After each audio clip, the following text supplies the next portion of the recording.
My name is Judy and I'm from Port Stanley.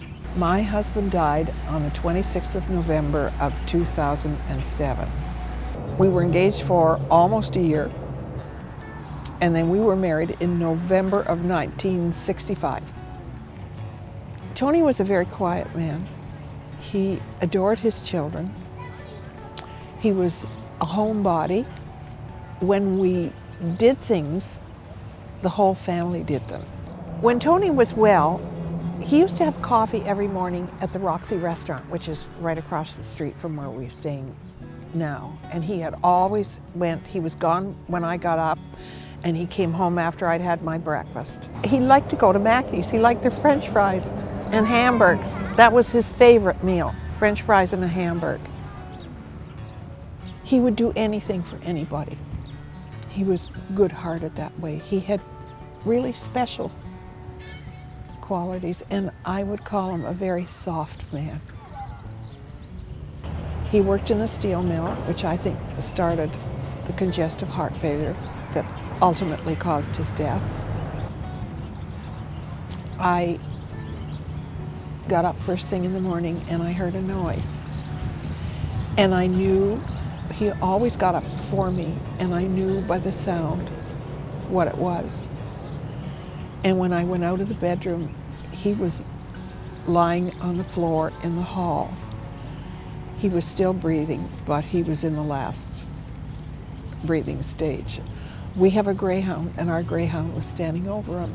So I went into the phone, I called my daughter quickly, and I lay down beside him and held him until he took his last breath. My name is Maher Sabalbal, and I'm a master's student in the clinical anatomy program.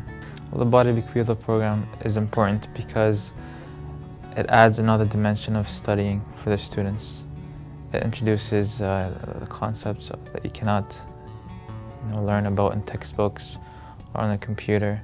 It allows you to see things and visualize things, how they are in the body, without having to refer to some sort of textbook or computer studying.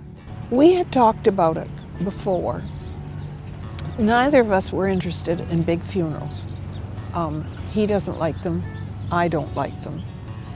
So I said, howbeit, I donate your body. Maybe it will help somebody else. And Tony said, yes, I think that's a good idea. So I felt if they could learn something, and he felt if they could learn something from donating his body, that I would do that. Even if it helped one person, Tony and I felt that that was a good thing. And I will do the same with my body. I would tell the families of individuals who have donated their body how grateful I am, and I'm sure all my classmates are, that we're allowed this opportunity. And it's really too bad that we can't thank the donor directly, but we just have to cope with thanking their families for offering us such a unique experience that I'm sure will stick with us throughout our careers in the healthcare or in medicine or in dentistry or whatever we choose to enter later in life. And I'm sure it'll make us better at our jobs. So they've not just helped us, they've also helped the entire community.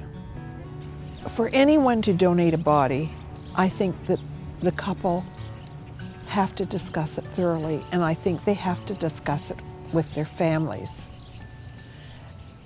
My feeling is if they make their wishes known to their children and their families, or whomever, and get their blessing, it's a much easier thing for them to go through than to have somebody die suddenly and say, oh, well, do you want to give his body to science? I would find that very hard. Even thinking about donating their body is, first of all, a selfless act and in itself. And by actually donating their bodies, they have given students something that no one else can give them. No other professor, no other teacher.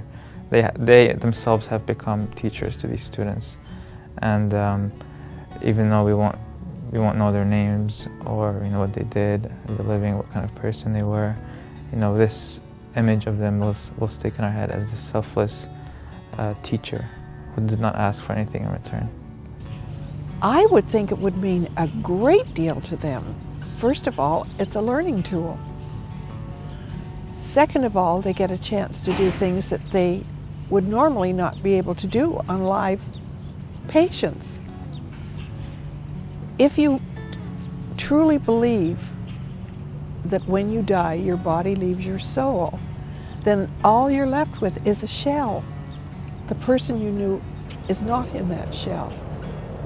So to help these students in whatever they do and whatever they find is just great. It's very gratifying.